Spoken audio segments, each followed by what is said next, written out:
그럼 이제부터 모더니즘에 대한 진도를 본격적으로 시작을 해보도록 할게요. 자, 우리 모더니즘 책은 특이하게 명사 파트부터 시작을 해요. 보통 기존의 다른 문법 강의나 교재들은 대부분 동사에서 시작하는 경우가 일반적인데 우리 모더니즘 책은 명사부터 시작을 합니다. 자, 그 이유는 앞에서도 이야기를 드렸지만 한국어는 동사 중심 언어이지만 영어는 명사 중심 언어예요. 그래서 우리가 영어라는 언어를 사실 제대로 익히려면 명사부터 제대로 공부를 하는 게 맞고, 또 사실 우리가 학교 다닐 때 그런 경험 한 번씩 다 해봤잖아요. 막 수학책 보면 왜 앞부분은 엄청 닳고 막 뒤에는 거의 잘 못 보고 이런 경우 되게 많죠. 그래서 사실 우리도 제일 첫 번째 파트에서 시작을 한 거를 결국에는 어쩔 수 없이 가장 많이 볼 수밖에 없어요. 그러니까 당연히 제일 먼저 시작하는 파트는 영어에서 가장 중요한 파트로 시작을 해야 맞는 거겠죠. 그래서 우리 모더니즘 수업은 명사 파트부터 시작을 하고요. 영어는 사실 명사 중심 언어라서 명사가 엄청 막 수식어구들이 길어지면서 문장이 거의 복잡해지는 것이거든요. 그래서 이 명사를 제대로 공부하게 되면 영어 문장의 거의 70에서 80%까지도 해결을 하실 수가 있어요. 그러니까 여러분들이 이 명사 파트만 하고 설사 포기를 하더라도 그래도 영어 문장의 7, 80%가 해결이 될 수 있는 그런 파트가 될 수 있는 거죠. 물론 포기는 하면 안 되고요. 그쵸?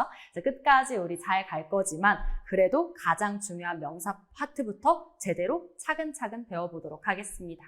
자, 일단 첫 시작은 명사 구와 절이라고 제목이 나와 있는데요. 자, 우리가 문장이라고 하는 것은 기본적으로 항상 학교 다닐 때 많이 들어봤죠? 주어랑 동사 이렇게 시작한다라고 하는 거 알고 있을 거예요. 그렇죠? 자, 문장은 주어 자리에는 명사라는 품사가 들어올 수가 있어요. 그 다음에 동사 뒤에는 이제 뭐 들어봤을 수 있죠. 동사 뒤에 목적어 올 수 있고 뭐 전치사 나오면 전치사에 목적어 올 수 있고, 그때 목적어라고 하는 자리에도 품사는 명사로 들어오게 돼요. 즉 명사가 들어오는 자리가 문장에서 세 군데나 있는 거예요. 이렇게 주어 자리, 그 다음에 동사 뒤 목적어 자리, 그 다음에 전치사 뒤 전치사 목적어 자리까지 세 개의 자리에나 명사 구 또는 명사 절이 들어올 수가 있어요. 그러니까 사실 명사가 가장 중요한 그 품사가 맞겠고, 명사를 제대로 공부해야 이 영어 문장 자체를 우리가 긴 문장까지도 잘 읽어나갈 수 있겠죠. 자, 이 명사 자리에 사실 들어올 수 있는 형태가 그냥 단순하게 이제 명사가 아니라 명사 구와 명사 절이라는 형태 두 가지로 들어올 수가 있는데요. 자, 그렇다면 명사 구란 뭐고 명사 절이란 뭔지 우리가 먼저 체크를 해봐야 되겠죠. 일단 구라고 하는 거는 덩어리랑 같은 말이에요. 그래서 명사 구라고 하는 것은 명사가 중심이 되는 덩어리다라고 생각을 하시면 돼요. 자, 그래서 명사 구는 이 명사를 중심으로 앞에서 수식을 하고 또 뒤에서도 수식을 할 수가 있거든요.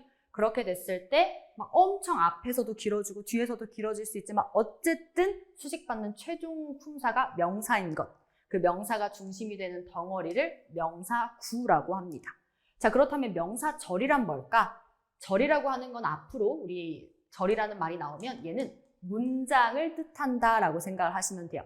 그럼 명사절이라고 하는 건 뭐냐면 우리가 뭐 빨간색 연필 이렇게 했을 때도 얘도 명사지만 사실 이 주어 자리에, 즉 명사가 들어와야 되는 자리에 문장이 들어올 수도 있는 거죠. 예를 들면 내가 오늘 아침에 먹은 것은 블라블라이다 이런 식으로 들어올 수 있는 거잖아요. 그쵸? 그때 내가 오늘 아침에 먹은 것은 이라는 이 문장은 내가 아침에 무언가를 먹다 라는 이 문장이 명사로 바뀐 거예요. 그쵸? 우리나라 말에서는 품사 것이라고 하는 애가 문장을 명사로 바꿔줘요. 영어에서도 그렇게 문장을 명사로 만들어주는 장치들이 여러 가지 있거든요. 어쨌든 그런 장치들은 뒤에서 차차 배울 거지만 그 장치들이 붙으면 문장이 명사로 쏙 바뀌게 돼요. 그래서 명사절이라고 하는 거는 명사가 들어와야 하는 자리에 문장의 형태로 들어왔을 때 그 문장 자체가 명사 역할을 하는 것이라고 생각을 하시면 되겠습니다. 즉 정리하면 명사구는 명사가 중심이 되는 덩어리인 거고, 명사절은 문장 자체가 명사 역할을 하는 것, 이렇게 정리할 수가 있겠어요. 자, 그래서 이 명사구 또는 절이 명사가 들어올 수 있는 자리 모두에 들어올 수가 있고요. 그 자리는 제가 방금 앞에서 설명드렸듯이 주어 자리에도 들어올 수 있고, 자, 그 다음에 목적어 자리에도 들어올 수 있고, 그 다음에 전치사의 목적어 자리에도 들어올 수가 있습니다. 그래서 세 가지 자리에 모두 들어올 수 있고, 자, 다시 명사구란 뭐라고요? 명사가 중심이 되는 덩어리인 거고, 명사절은 이 문장 자체가 명사 역할을 하는 것. 이렇게 정리를 해주시면 되겠습니다. 자, 그럼 도대체 명사구란 어떻게 만들어지고 또 명사절이란 어떻게 만들어지는 건지는 차차 우리가 또 공부를 해봐야 되겠죠. 자, 우리는 이제 첫 번째 시간에서는 명사구가 먼저 어떻게 이루어지는지 살펴볼 거예요. 하지만 내용이 엄청 길기 때문에 오늘 다 보지는 않을 거고, 자, 이 명사구를 조금 뜯어서 보면 명사구는 이렇게 이루어져 있어요. 명사를 앞에서 수식하는 말과 그 다음에 수식을 받는 명사, 그 다음에 명사를 뒤에서 수식하는 어구들로 이루어져 있습니다. 자, 그중에 오늘 우리는 명사 앞에서 수식하는 것과 명사까지만 공부를 할 거예요. 그래서 오늘 첫 수업이니까 조금 워밍업 느낌으로 가볍게 공부를 해보도록 할 겁니다. 자, 일단 먼저 명사구가 명사 앞에서 수식하는 것과 뒤에서 수식하는 것, 그리고 최종적으로 수식받는 명사로 이루어져 있다라고 얘기를 드렸는데, 먼저 명사 앞에서 수식할 수 있는 애들부터 차례차례 살펴볼 거예요. 자, 명사 앞에서 수식 가능한 것은 두 가지 품사가 있어요. 첫 번째, 한정사라고 부르는 게 있고요. 두 번째, 전치수식어라는 개념이 있어요. 근데 두 가지 다 이름은 뭐 한정사, 이름은 전치수식어이지만 품사 자체는 형용사라고 이야기를 합니다. 왜냐하면 명사를 수식하는 말을 우리는 그냥 형용사라고 부르기로 했어요. 그래서 한정사도 형용사인 거고 전치수식어도 형용사인 거예요. 역할 자체는. 자, 그렇다면 일단 한정사란 무엇인가에 대해서 먼저 이야기를 해볼 건데요. 자, 한정사는 이름에서부터 알 수 있듯이 명사를 한정시켜주는 품사예요. 즉, 명사의 범위를 정해주는, 제한해주는 품사다라고 생각을 하시면 되거든요. 자, 한정사의 종류에는 4가지 종류가 있어요. 자, 지금 저랑 같이 이 온라인으로 강의를 들으시면서 이름을 좀 같이 불러보시면 좋아요. 왜냐하면 이 문법 개념 용어들이 사실 조금 생소한 용어들이잖아요. 그렇지만 자꾸 말하다 보면 입에 붙고 저절로 이제 외워지게 되거든요. 사실 이런 문법 용어들은 나중에 시험에 나오는 것은 아니지만 여러분들이 계속 어떤 문장을 익혀나가고 문법 원리를 익혀나가고 나중에 문법 문제도 풀려면 해설지도 봐야 되고 또 독해에서 어떤 문장 해석이 안 됐을 때 어떤 성분 때문에 해석이 안 된 건지 딱 정확하게 체크하고 공부를 하고 그럴 수 있으려면 우리가 이름이라는 걸 부를 수 있어야 돼요. 그래서 이 문법 용어들이 조금 외우기 싫을 수도 있지만 그래도 우리가 문법을 제대로 공부하고 해석을 공부하고 나중에 해설지를 제대로 이해하기 위해서는 이름을 익혀야 된다. 그러니까 지금 저랑 같이 부르면서 수업을 들어보도록 합시다. 자, 한정사에는 종류 4가지가 있어요. 같이 읽어보는 거예요. 관사, 지시사, 소유격, 수량어 이렇게 4가지가 있어요. 자, 그중에 첫 번째 관사부터 이제 살펴볼 건데 사실 여기 우리 예문 봤을 때 A beautiful girl이라는 문장에서 여기 앞에 어라고 붙은 거 있죠. 얘가 이제 이미 아는 친구들도 있을 텐데 어가 바로 관사죠. 그래서 이렇게 관사가 바로 한정사의 종류 중에 하나예요. 이렇게 명사 앞에는 한정사가 제일 먼저 붙고요. 그 다음에 전치수식어로 beautiful 같은 형용사 또는 뒤에 이제 명사, ing, ed 나온다라고 배우는데 이건 이따가 보도록 하고 그래서 한정사, 전치수식어가 붙어가지고 둘 다 명사를 수식해주는 역할을 합니다. 자, 그럼 요 첫 번째 한정사, 관사부터 살펴보도록 할게요. 자, 관사의 종류에는 크게 3가지 종류가 있어요. 정관사 더, 그 다음에 부정관사 어나 언, 그 다음에 관사가 안 붙은 것도 사실 의미를 가지고 있어요. 그래서 이것도 무관사라고 해서 배울 겁니다. 이렇게 관사에는 3가지 종류가 있는 거예요. 첫 번째 정관사부터 볼 건데 이름에서부터 보면 관이라고 하는 게 뭐냐면 정체를 특정하는 거예요. 나 이렇게 딱 관 씌워가지고 나 이거 말하는 거야 라고 이렇게 범위를 정해주는 건데요. 이때 정자가 붙었잖아요. 즉 정해진 관을 씌워주는 품사다라고 생각을 하시면 돼요. 그래서 정관사 더는요. 명사의 범위가 정해져 있을 때 사용을 하고요. 이미 우리가 그러니까 듣는 사람, 이 책을 읽는 사람, 그 다음에 말하는 사람 전체가 다 알고 있거나 또는 알 수 있는 그런 내용을 그런 명사 앞에 정관사 더를 붙일 수가 있습니다. 자, 그때 이 명사의 범위가 정해지는 상황은 크게 4가지 상황으로 정리를 할 수가 있는데 첫 번째는 상황에 의해서 특정될 때가 있어요. 자, 예문으로 보면 Could you pass the pencil? 이라고 돼 있죠. 그냥 만약에 사실 우리 한국말로 하면 나 연필 좀 줄래? 이렇게 했을 때 연필이면 당연히 근처 어딘가에 있는 연필이니까 나보고 지금 연필을 달라고 한 거겠구나 이러면서 막 주변을 보겠죠. 연필을 주려고. 그래서 우리나라 말은 사실 이런 관사가 없어도 문맥으로 막 퉁쳐서 이해를 하는 언어예요. 아, 대충 뭐 어디 있으니까 나한테 찾으라고 했겠지, 달라고 했겠지 이런 식으로. 근데 영어에서는 이 관사가 붙냐 안 붙냐가 의미 차이를 되게 다르게 만들어요. 만약에 could you pass the pencil 안 하고 그냥 pencil 해버리면 막 그냥 세상 만사천지의 그냥 개념적인 연필이 돼버려요. 그럼 갑자기 나한테 어떤 개념적인 연필을 달라고 하면 뭘 달라는 건지 이 외국인 입장에선 알기가 어려워요. 그래서 정확하게 지금 너가 분명히 찾을 수 있는 그 너 주변에 있는 연필을 줘라고 할 때 could you pass the pencil 이라고 알려주는 거예요.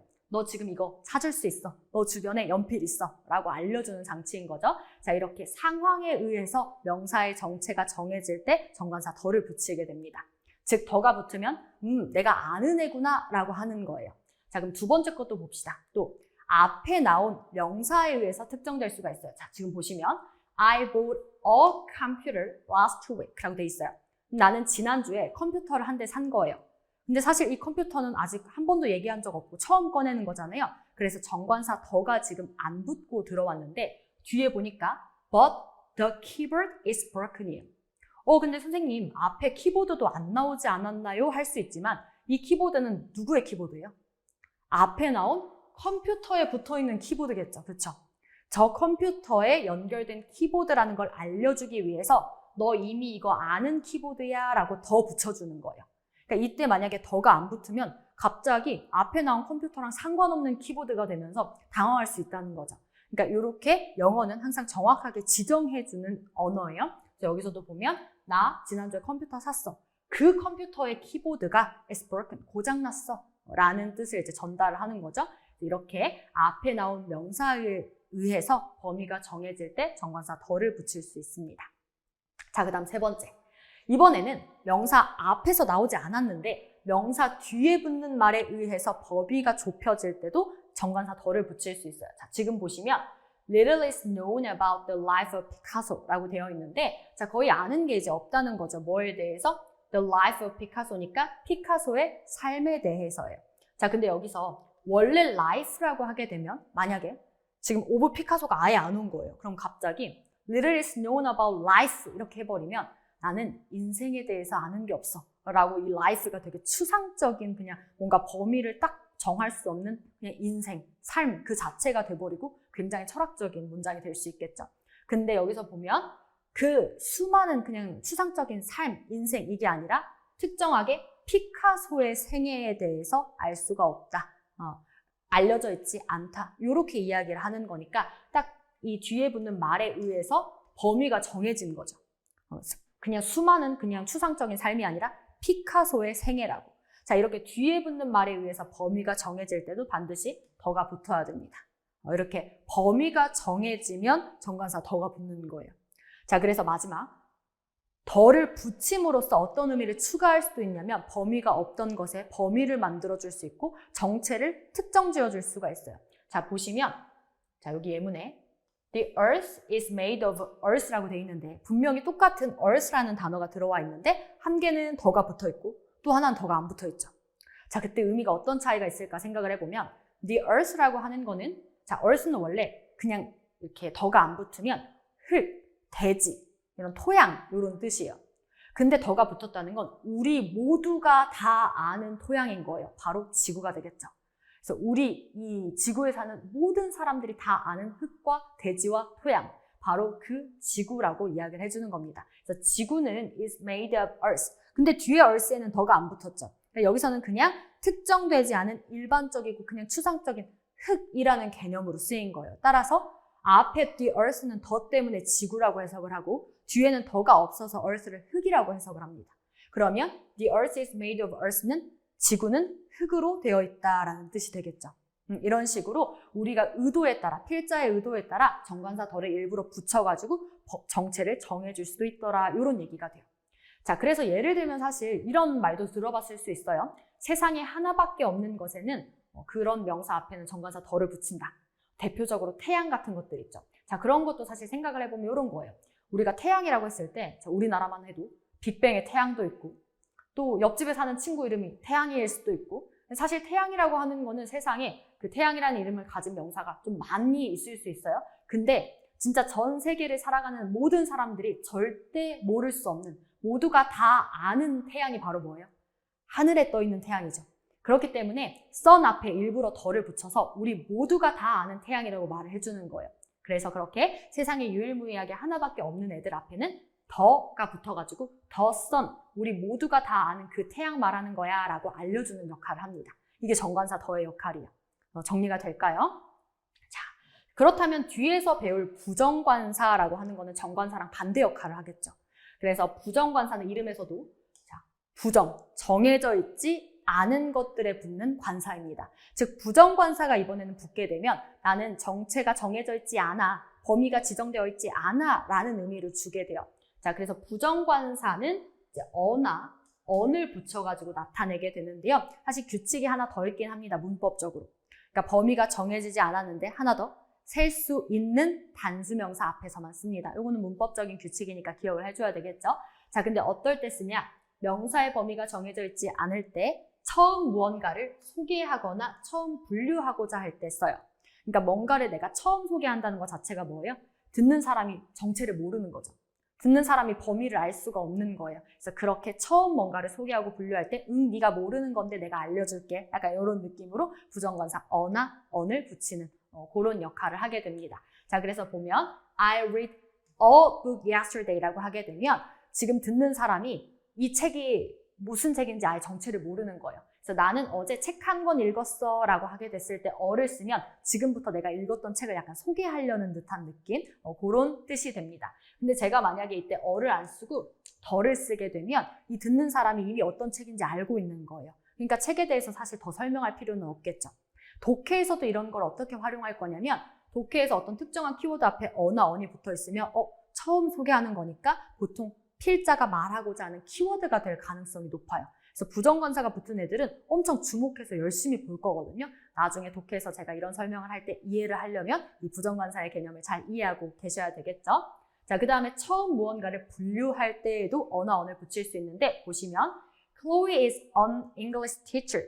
사실 클로이는 제 영어 이름인데 제 얘기를 써놓은 거예요, 지금. 자, 클로이는 영어 선생님이다 라고 처음으로 저를 소개하는 거예요. 자, 그랬을 때 너가 알지 않고 처음 소개하는 거다라는 장치를 해주는 게 지금 부정관사의 역할인 거죠. 그 다음 그 밑에도 마찬가지 She is a passionate person. 그녀는 굉장히 열정적인 사람이야 라고 내가 분류를 하고 싶은 거예요. 이 사람이 어떤 사람인지. 어쨌든 이거는 뭔가 세상에 딱 정해져 있는 게 아니라 내가 이 사람을 분류를 한 거죠. 그러니까 처음으로 이렇게 뭔가 소개하거나 분류할 때는 그렇게 상대가 알지 못한다. 내가 지금 처음으로 소개하는 거고 분류하는 거다라는 느낌을 주기 위해서 부정관사 어나 언을 붙이게 됩니다. 재밌죠? 자, 그 다음에 이렇게 똑같이 정체가 정해져 있지 않은데 자, 제가 방금 부정관사 어나 언은 셀 수 있는 단수명사 앞에만 쓴다 그랬어요. 자, 그러면 이번엔 셀 수 있지만 복수명사일 때랑 셀 수 없는 명사일 때도 있겠죠. 그때는 무관사를 붙이게 돼요. 사실 무관사를 붙인다는 게 결국 관사를 아무것도 붙이지 않는다라는 얘기가 되겠죠. 근데 여러분들이 그냥 관사 안 붙었냐고 끝내면 안 되고 관사가 안 붙은 것도 의미를 가지고 있다라는 이야기입니다. 자, 어떤 의미냐면 명사의 범위가 정해져 있지 않는다는 똑같은 의미를 가지고 있고요. 그 다음에 범위가 정해져 있지 않은데 단수가 아니잖아요. 그러니까 되게 막연한 개념을 말하는 게 돼요. 그래서 무관사, 관사를 붙이지 않았을 때는 막연한 어떤 일부를 나타내거나 또는 막연한 전체를 가리키는 의미로서 사용을 할 수가 있습니다. 자, 규칙은 셀 수 있는 복수명사 또는 셀 수 없는 명사에 붙는 게 원칙인 거예요. 자, 그래서 첫 번째 보면은 자, give me nuts라고 돼 있죠. 자, 여기는 여기 제로, 아무것도 없다, 안 붙었다라는 표시인데 의미를 생각해 주기 위해서 제가 붙여놓은 거예요. 그러면 give me nuts라고 했을 때 나 메모지 좀 줘 이거죠. 근데 만약에 the note라고 하면 특정한 딱 메모지가 있는 느낌이고요. a note라고 하면 메모지 한 장을 달라는 거예요. 근데 그게 아니라 그냥 막연하게 대충 나 메모지 몇 개만 약간 이런 느낌 있잖아요. 그런 느낌으로 쓸 때 이렇게 무관사를 쓰게 됩니다. give me notes. 나 아무거나 그냥 메모지 몇 장만 이런 느낌으로. 자, 그 다음에 마찬가지 막연한 어떤 일부 말고 막연하게 전체를 가리킬 때도 쓸 수가 있어요. 지금 보면 dogs like sweet potatoes라고 돼 있죠. 강아지는 고구마를 좋아한다. 이런 문장이에요. 자, 그랬을 때 여기 보면 dogs 앞에 아무것도 안 붙어 있고 dog는 셀 수 있는 명사이기 때문에 이렇게 복수 형태가 붙은 걸 볼 수가 있죠. 자, 그랬을 때 dogs 이렇게 아무것도 안 붙어 있으면 개, 강아지라는 집단 전체를 막연하게 가리키는 게 돼요. 그래서 강아지의 일반적인 성질을 말할 수 있는 거죠. 강아지는, 개들은 고구마를 좋아한다. 이렇게. 자, 그 다음에 또 세 번째. 이렇게 관사가 안 붙으면 또 어떤 의미가 그래서 추가적으로 더해질 수 있냐? 형태가 없다라는 개념임을 알려줄 수 있고 형태가 없는, 실체가 없는 어떤 기능을 한다. 이런 의미를 더해줄 수가 있는데 좀 말이 어렵죠? 볼게요. 자, he is in prison 이라고 되어 있어요. 그럼 여기서 그는 감옥에 있다라는 뜻인데 자, 여기서 지금 더나 이런 게 안 붙어 있죠. 무관사잖아요. 그렇게 되면 얘는 지금 특정하게 범위가 정해진 감옥이 아닌 거예요. 그래서 감옥 안에 있다, 뭔가 이런 공간적인 느낌보다 얘는 어떤 느낌을 주냐면 prison, 감옥의 속성을 좀 더 기능을 나타내는 역할을 해줘요. 그래서 이렇게 관사가 없으면 이 prison의 속성이 나와가지고 지금 수감 중이다. 뭔가 죄수 생활을 하고 있다. 죄수다. 이런 뜻으로 쓸 수 있게 됩니다. 이게 바로 무관사의 역할이에요.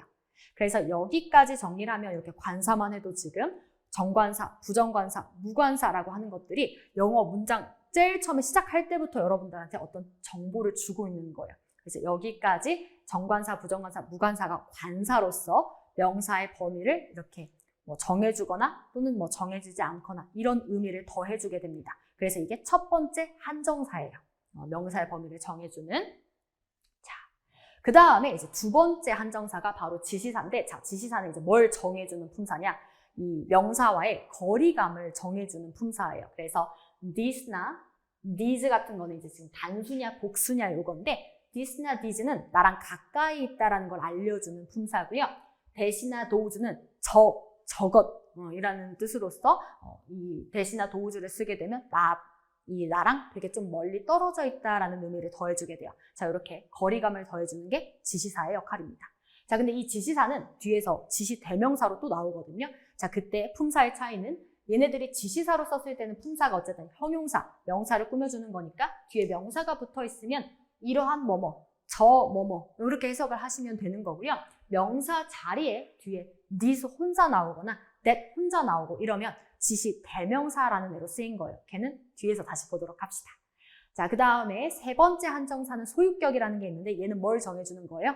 명사가 누구 건지를 정해주는 거예요. 그래서 요거는 이제 우리 중학교 때 왜 I, my, me, mine, you, your, you, yours 막 이러면서 외웠던 것들 있잖아요. 그 중에 두 번째 칸에 해당되는 애들입니다. 그래서 my, your, his, her, its, our, your, their 그 다음에 일반 명사는 apostrophe s가 붙어가지고 누구 건지를 알려주는, 정해주는 역할을 하게 돼요. 자, 이렇게 세 개의 한정사까지 살펴봤고 아직 수량어가 남았는데요. 자, 이 세 개의 한정사는 특별한 규칙이 있어요. 뭐냐면 이 셋을 한 자리에 다 쓸 수 없다라는 규칙이에요. 이 중에 반드시 하나만 나와야 되거든요. 여러분들이 이런 거 못 봤을 거예요. this, 예를 들면 this bag 이런 식으로 못 봤죠. bag이면 그냥 bag이고 this bag이면 this bag이죠. this bag은 못 봤을 거예요. 자, 이렇게 한정사는 셋 중에 하나만 쓸 수 있고 이렇게 두 개 이상 쓸 수가 없습니다. 자, 근데 이 중에서 소유격은 같이 나타내는 방법이 딱 하나 있어요. 어떻게 쓰면 되냐면 자, 분명히 my bag은 안 돼요. 그쵸? 이건 안 되는데 자, 소유격은 요거 뒤에 지우고 of 소유대명사를 쓰게 되면 뒤에 붙여가지고 요렇게 함께 쓸 수 있는 방법이 있어요. 그러면 my의 소유대명사는 mine이거든요. 그러면 mine 이렇게. 그러면 a bag of mine 하게 되면 그냥 한 개의 가방이 있는데 내 가방이라는 추가적인 정보를 줄 수 있게 됩니다. 자, 요거는 그냥 소유격에 해당되는 규칙이니까 아 그렇구나 라고 그냥 알아만 두시면 되고요. 그래서 여기는 혹시나 이제 시험 문제에서 한정사가 연달아 두 개 나오면 그냥 틀렸다 요렇게만 알아봐 주시면 될 것 같고 거의 잘 안 나와요. 자, 그리고 딱 보자마자 우리도 이상함을 감지할 수 있고요. 자, 그 다음에 이제 마지막 한정사 수량어를 살펴보면 되는데요. 자, 수량어의 종류에는 기수, 서수, 배수, 수량어 이렇게 크게 네 가지 종류가 있어요. 기수는 그냥 1, 2, 3, 4예요. 우리나라 말로 하면 1, 2, 3, 4 어렵지 않죠? 서수는 순서의 서자입니다. 그래서 first, second, third 이런 식으로 첫 번째, 두 번째, 세 번째 하는 품사들이고요. 배수는 half, double, twice, blah blah 이런 식으로 2분의 1, 2배, 3배 이런 것들을 배수사라고 얘기를 하고 마지막 수량어가 사실 제일 중요한데요. 이제 수량어는 얘가 몇 개인지를 좀 대략적으로 알려주는 범위를 정해주는 그런 한정사인 거예요. 자, 근데 이 수량어 개념은 왜 중요하냐라고 하면 자, 영어는 명사의 개념이 중요한데 명사에서 제일 중요한 개념은 셀 수 있는지 없는지에 대한 개념이에요. 우리나라 말은 사실 이런 걸 그렇게 막 예민하게 구별하지 않는데 영어는 이걸 예민하게 구별하기 때문에 또 중요한 이야기가 됩니다. 문법 문제에도 종종 등장하게 되고요. 자, 수량어가 셀 수 있는 명사인지 셀 수 없는 명사인지에 따라 붙을 수 있는 게 달라져요. 그래서 여러분들이 여기는 제가 암기하는 거 진짜 싫어하지만 여기는 조금 그래도 암기를 해줘야 되는 부분이 되겠죠. 하지만 여기도 저랑 같이 입으로 계속 소리내서 불러보다 보면 자연스럽게 외워지게 돼요. 그러니까 여러분들이 수업 들으시면서 계속 같이 잘 불러보셔야 돼요. 자, 첫 번째 거 보면 셀 수 있는 명사랑 셀 수 없는 명사에 공통으로 쓸 수 있는 수량어들이 있습니다. 첫 번째, or. 자, 이제 시작할 때는 항상 가장 큰 게 먼저 나오고 그 다음에 조금씩 줄어드는 걸로 기억을 해줘야 잘 기억돼요. 자, or. 전부 다, 그쵸? 그 다음에 most, 대부분.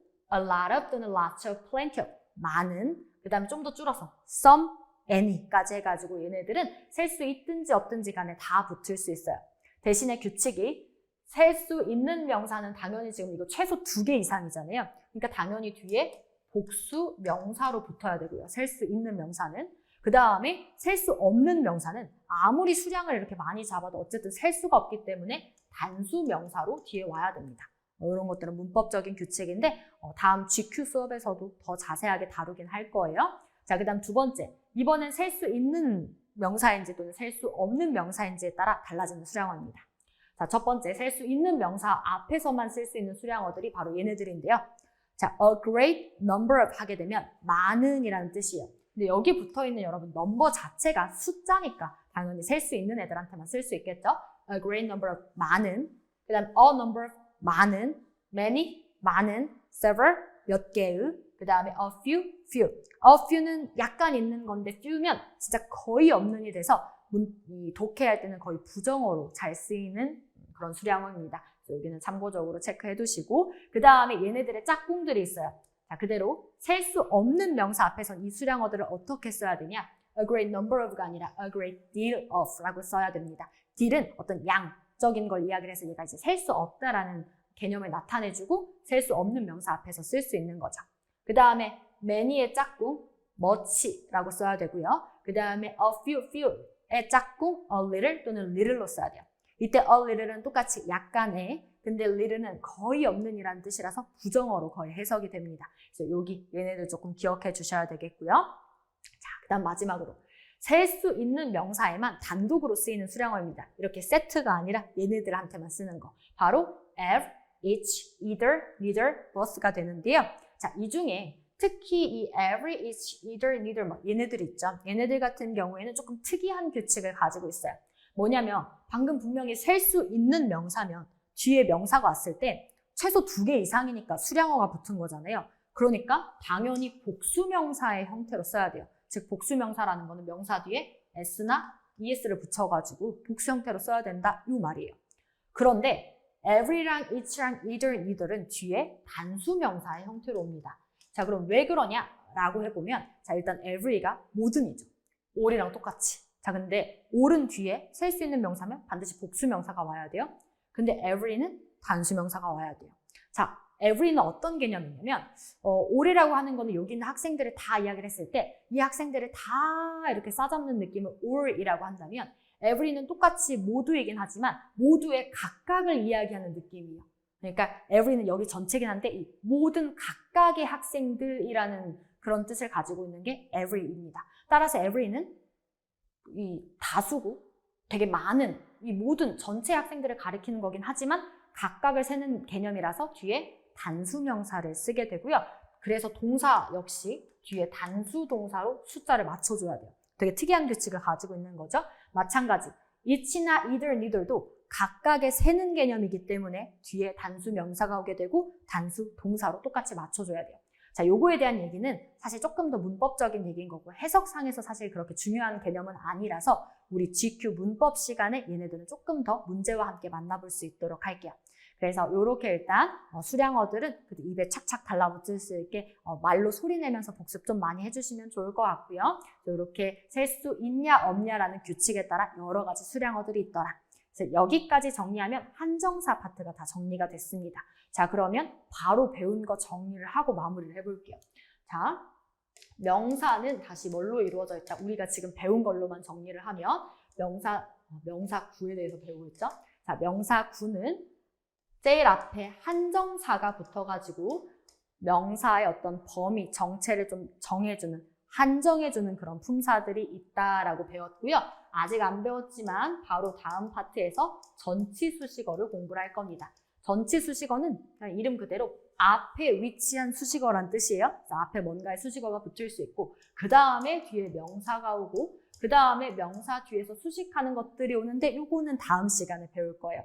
그래서 일단 얘는 차치하고 자, 우리 지금 한정사 살펴봤습니다. 한정사 종류 4가지 저랑 같이 이름으로 크게 부르셔야 돼요. 기억 안 나면 살짝 프린트 이렇게 곁눈질 하면서 첫 번째 관사, 두 번째 지시사, 세 번째 소유격, 네 번째 수량어 이렇게 4가지가 이 명사의 범위를 정해주는, 한정해주는 역할을 하는 거예요. 이때 관사의 종류 3가지.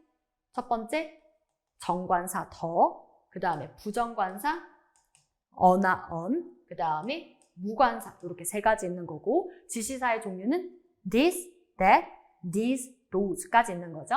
그 다음에 소유격은 뭐 I, my, me, mine 할 때 그 두 번째 애들 my, your, his, her 뭐 여러 가지 것들이 있고요. 그 다음에 수량어 셀 수 있고 없고 개념이 제일 중요하다 그랬는데 여기는 같이 조금 불러봐야 돼요.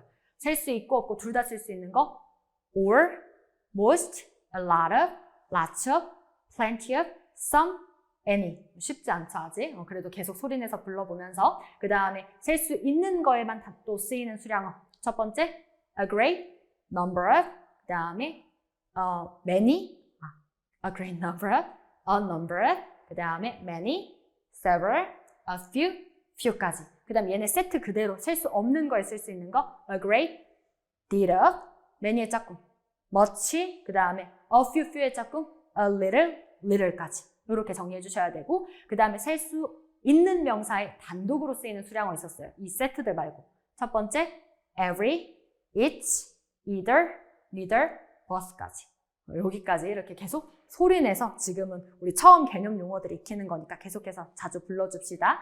여기까지 정리하면 우리 지금 한정사 파트 정리 끝났습니다. 자, 이렇게 정리하고 잠깐 쉬었다가 그 다음 파트 전치수식어랑 명사까지 이어서 오늘 마무리를 해보도록 할게요. 잠깐 쉬었다가 보도록 합시다.